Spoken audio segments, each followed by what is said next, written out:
దేవుని పరిశుద్ధమైన నామమునకు మహిమ ఘనత ప్రభావములు కలుగును గాక. దేవుని బిడ్డలారా, ఈరోజు కూడా మనం లేఖన భాగములు చదువుకుందాం.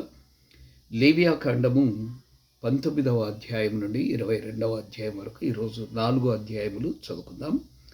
19వ అధ్యాయంలో ఉన్న సమాచారం మరికొన్ని శాసనములు, 20వ అధ్యాయంలో ఉన్న సమాచారం మరికొన్ని ఆజ్ఞలు, చట్టములు, 21వ అధ్యాయం యాజకులు పరిశుద్ధముగా ఉండాలి, ప్రతిష్ఠించుకోవాలి, 22వ అధ్యాయం యాజకుల యొక్క బాధ్యతలు కూడా పవిత్రంగా ఉండాలి. ఈరోజు ఈ 4 అధ్యాయంలో తప్పకుండా చదువుతారు కదా. ఆర్ఆర్కి మూర్తి గారు అప్పుడప్పుడు అనేటువంటి వారు ఏమని, దేవుడు మానవునికి రాసినటువంటి ఒక అద్భుతమైనటువంటి ప్రేమలేఖయే పరిశుద్ధ బైబిల్ గ్రంథం. సాధారణంగా మీలో ఎవరికైనా ప్రేమలేఖలు వచ్చి ఉండింటే ఎంతసేపు చదువుతారు, ఎన్నిసార్లు చదువుతారు?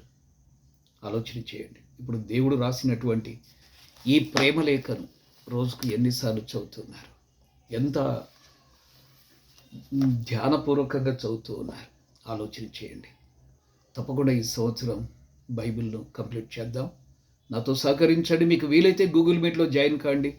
దాదాపు 40 కుటుంబాలు గూగుల్ మీట్లో జాయిన్ అయ్యి ఒకేసారి మేమందరం కూడా బైబిల్ చదువుతూ ఉన్నాం. దేవుడు మిమ్మను దీవించును గాక. ధన్యవాదములు. God bless you.